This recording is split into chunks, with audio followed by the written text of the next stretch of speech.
दिसंबर का पहला क्वेश्चन जो बना, how many image will be formed if you stand between two plane mirror position parallel to each other in a trial room of garment shop. Garment shop के trial room में आप जाते हैं, दो समांतर समतल दर्पण है, पैरेलल हैं, तो ये पूछ रहा है जब दो दर्पण पैरेलल हैं और उसके बीच में आप खड़े हैं तो कितने प्रतिबिंब, कितनी इमेज जो है वहाँ पर फॉर्म होंगी।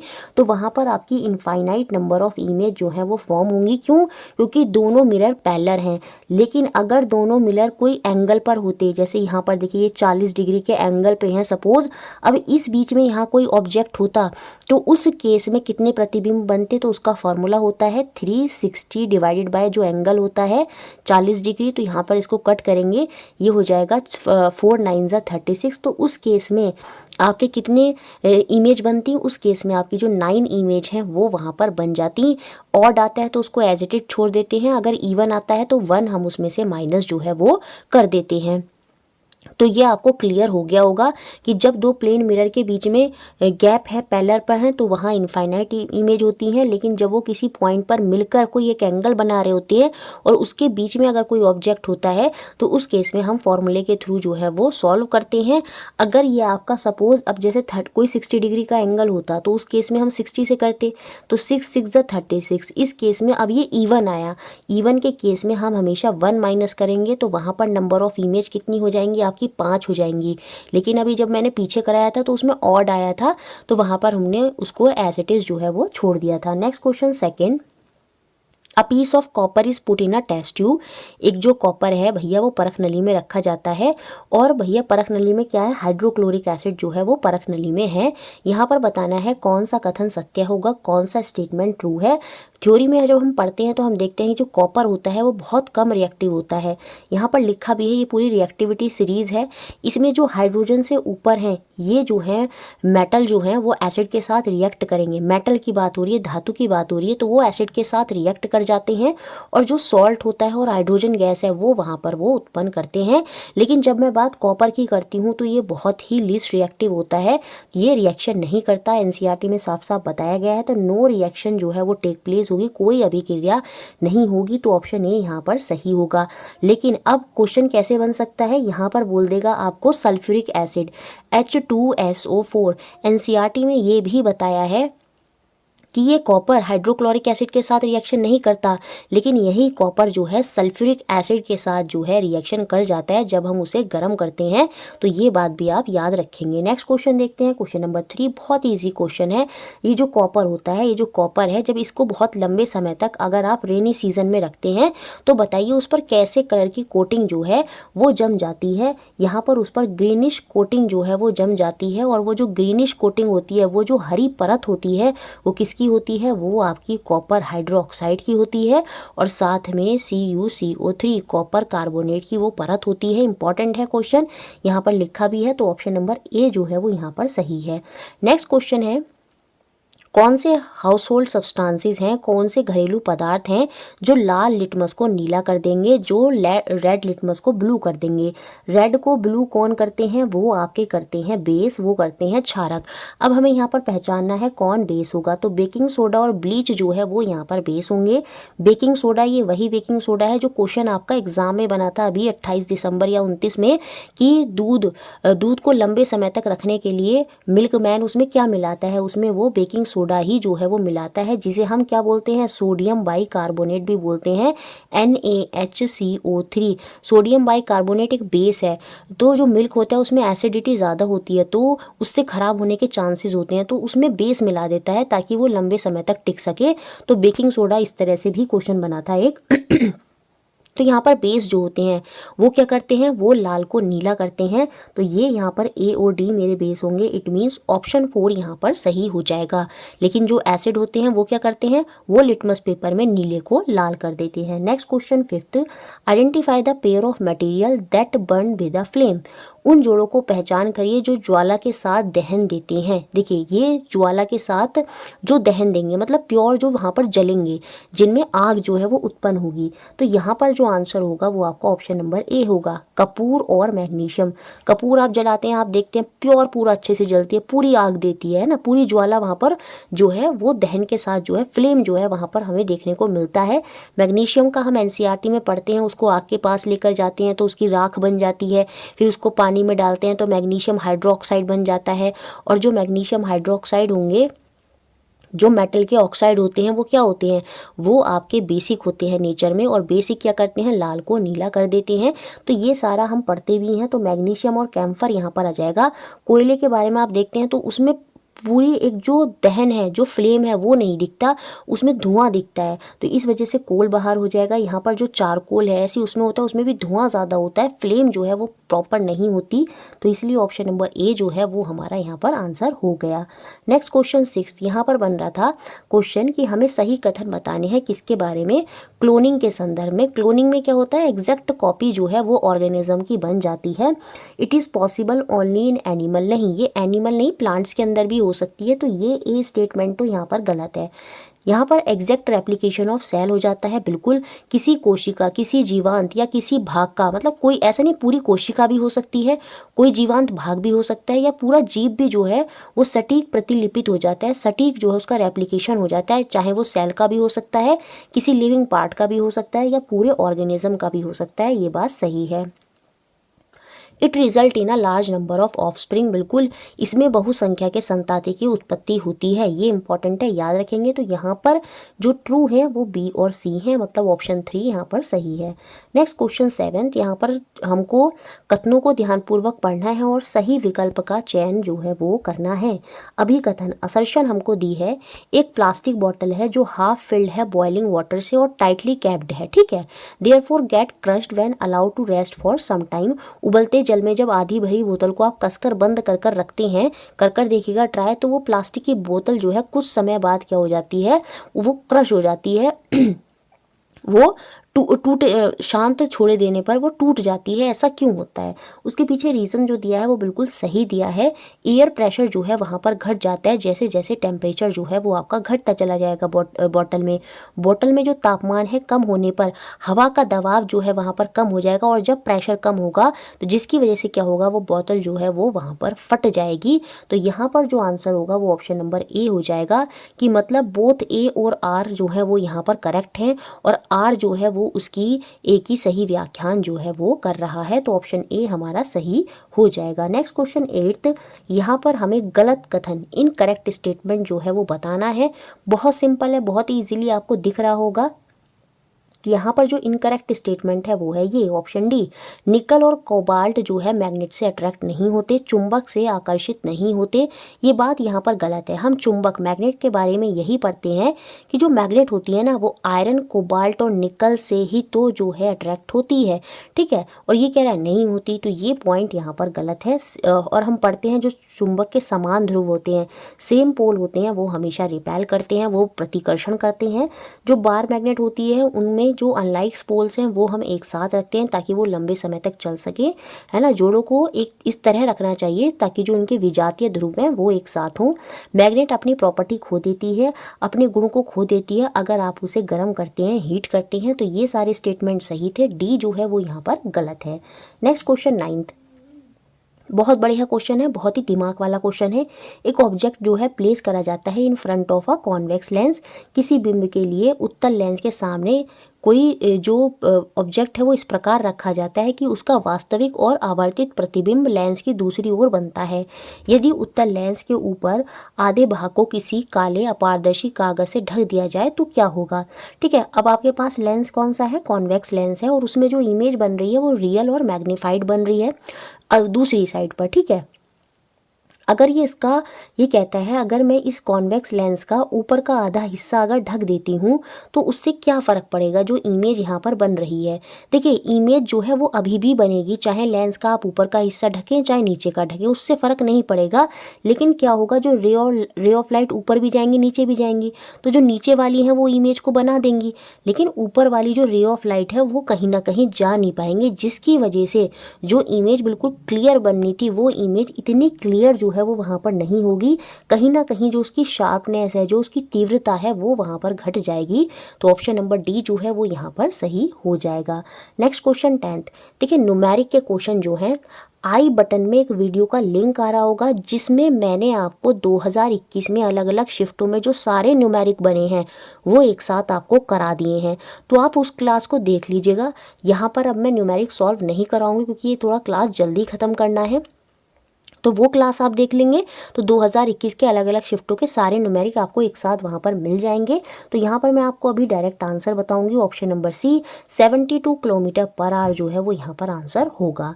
Next question 11th। Which of the following statement is incorrect in the context of earthquake. निम्न में से कौन सा कथन भूकंप के संदर्भ में गलत है।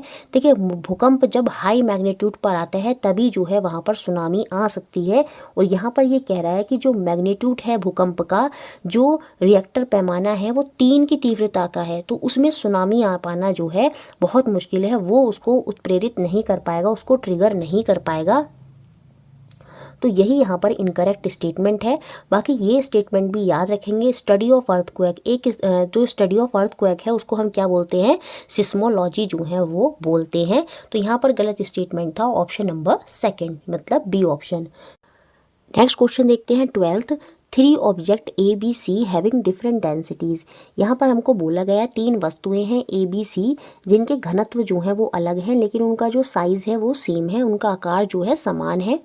ठीक है, उसके बाद बोला गया 3 सिचुएशन हमें यहाँ पर दी गई हैं और हमें यहाँ पर बुआन फोर्स उन पर किस प्रकार लग रही है, तीनों ऑब्जेक्ट पर, उनको उनके आरोही क्रम में असेंडिंग ऑर्डर में जो है हमें यहाँ पर उत्प्लावन बल जो उन पर काम कर रहा है उसका असेंडिंग ऑर्डर हमें यहाँ पर बताना है। A is completely submerge in liquid. A जो है वो पूर्णतः द्रवमग्न हो गया है, और वो द्रवमग्न तब होगा जब नीचे से कोई भी बुआन फोर्स जो है वो प्रॉपर नहीं लग पा रही होगी, कोई नीचे से फोर्स रोकने वाली उसको नहीं लगेगी, तो वो पूरी तरह से पानी में डूब गया। तो ए पर तो हमारी सबसे कम बुआन फोर्स है, तो ए सबसे पहले आना चाहिए। तो यहाँ पर हमें थर्ड ऑप्शन में बिल्कुल साफ साफ ऐसा दिख रहा है, तो इसमें आपको पढ़ने की भी ज़रूरत नहीं पड़ी। ऐसी ही अप्रोच आपको फॉलो करनी होगी कुछ क्वेश्चनों में, कि अगर आपको एक से ही दिख रहा है तो बाकी मत पढ़िए, जल्दी से आगे बढ़िए। क्यों? क्योंकि क्वेश्चंस लेंदी आपको देखने को मिलेंगे। तो यहाँ पर असेंडिंग ऑर्डर में लगाना था तो ए ही जो है, क्योंकि बाकी सब में तो हमें कुछ हिस्सा लग रहा है, लेकिन यहाँ पर ए में हमें कंप्लीटली पता चल रहा है कि वो पूरी तरह डूब गया, तो वहाँ पर जो बुआन फोर्स नीचे से लगी वो सबसे कम थी। उसके बाद कहता है बी जो है उसका 1/4 भाग जो है पानी के अंदर है, इट मीन्स 3/4 भाग ऊपर है, तो यहाँ पर बुआन फोर्स सबसे ज़्यादा है। तभी तो क्या हुआ, 3/4 भाग ऊपर है, इतना फोर्स लग रही है कि उसका 3/4 भाग जो है वो ऊपर है। और थर्ड वाले केस में जो उसका आधा भाग है वो ऊपर है और आधा भाग नीचे है, तो इसमें नीचे ज़्यादा भाग है और ऊपर कम भाग है, तो यहाँ पर उतनी बुआन फोर्स नहीं लग रही जितनी बी में लग रही होगी। तो जो सही ऑर्डर है वो ऑप्शन नंबर थर्ड का ही होगा। पहले ए आ गया, फिर सी आ गया, और सबसे ज़्यादा बुआन फोर्स कहाँ लग रही है, वो बी में लग रही है। अब देखिए साइज भले ही सेम था, लेकिन डेंसिटीज डिफरेंट थी, तो कहीं ना कहीं डेंसिटी की वजह से जो है बुआन फोर्स जो है वहाँ पर डिफर कर गई। Next question 13। मेजर रीज़न बताना है कि जो हम बैकलाइट यूज़ करते हैं, जो प्रेशर कुकर होते हैं, तो वो हम इसलिए करते हैं, ये जो बैकेलाइट और मेलामाइन होते हैं ये थर्मोसेटिंग प्लास्टिक के अंदर आते हैं और ये बैड कंडक्टर ऑफ हीट होते हैं, ऊष्मा के कुचालक होते हैं। तो ऑप्शन ए यहाँ पर सही है। Next question 14th। Which vitamin also act as an antioxidant. जो विटामिन उपचायक रोधी भी हैं वो हमको यहाँ पर बताने हैं, तो वो होंगे हमारे ए, सी और ई। ये वो विटामिन होते हैं जो आपके एंटीऑक्सीडेंट्स होते हैं, और ये एंटीऑक्सीडेंट का मतलब यहाँ पर क्या होता है, इसका मतलब ये होता है कि हमारे सेल को जल्दी से डैमेज नहीं होने देते। तो ए, सी और ई यहाँ पर आंसर हो गया। Next question 15। सेल ऑर्गेनिज्म से क्वेश्चन बनने के पूरे चांस हैं। देखिए यहाँ पर लिखा है पार्ट ऑफ सेल, जो कोशिका है उसके जो पार्ट है वो यहाँ पर बताए हैं। 3 तरह के सेल हैं, ए बी और सी। अब हमको बताना है ये जो ए बी और 3 तरह के सेल हैं ये किस प्रकार के सेल हैं, या तो ये प्लांट सेल होंगे या ये एनिमल सेल होंगे। अब देखिए जब भी सेल वॉल की बात आती है, कोशिका भित्ति की बात आती है, तो ये जो सेल वॉल होती है ना, ये सिर्फ प्लांट सेल के अंदर होती है या फिर बैक्टीरिया के अंदर होती है। तो सीधी सी बात है, यहाँ पर सेल वॉल हमें दिख रही है, तो ये और यहाँ पर भी सेल वॉल दिख रही है, तो कहीं ना कहीं जो है ये ए और सी जो है वो आपके क्या होंगे, वो आपके प्लांट सेल ही होंगे। और ए और सी प्लांट सेल जो है वो हमारे एकमात्र फर्स्ट ऑप्शन में दिख रहे हैं, तो यहाँ पर जो आंसर होगा वो आपका ऑप्शन नंबर 1 होगा। सिंपली कितना इजीली आपने इसको पहचान लिया। लेकिन एग्जाम में जब आप टेबल वगैरह देखेंगे, ऐसी चीज़ें देखते हैं, तो आप घबरा जाते हैं, वहाँ पर पैनिक कर जाते हैं कि क्वेश्चन लेंदी है, बहुत टफ है। वो टफ नहीं होता, वो बस उसके पूछने का तरीका वहाँ पर बदल जाता है। चीज़ें डायरेक्ट नहीं मिलेंगी, लेकिन चीज़ें टॉपिक से ही मिलेंगी, इतना भरोसा रखिए। तो कितना इजी था यहाँ पर कि आपको पता चल गया कि सेल वॉल जो है यहाँ पर दे रखी है और आपको यहाँ पर दे रखी है, और मैम ने बताया था कि जो सेल वॉल होती है वो सिर्फ प्लांट सेल या बैक्टीरिया में होगी। तो इट मीन्स हमारा ए और सी जो है वो प्लांट सेल है, और इस केस में सेल वॉल नहीं है, तो कहीं ना कहीं ये हमारा एनिमल सेल है। तो फर्स्ट ऑप्शन यहाँ पर सही हुआ। नेक्स्ट क्वेश्चन 16, यहाँ पर हमें सही कथन जो है वो बताने थे। मीजल जो है वो बैक्टीरिया से नहीं होती, खसरा जो है वो वायरस डिजीज होती है, तभी इसकी कोई जो है दवाई नहीं होती, क्योंकि वायरस जो होते हैं उनका अपना कोई सेल स्ट्रक्चर नहीं होता। Malaria is caused by Plasmodium, बिल्कुल ये प्लाज्मोडियम प्रोटोजोआ से ही मलेरिया जो है वो होता है।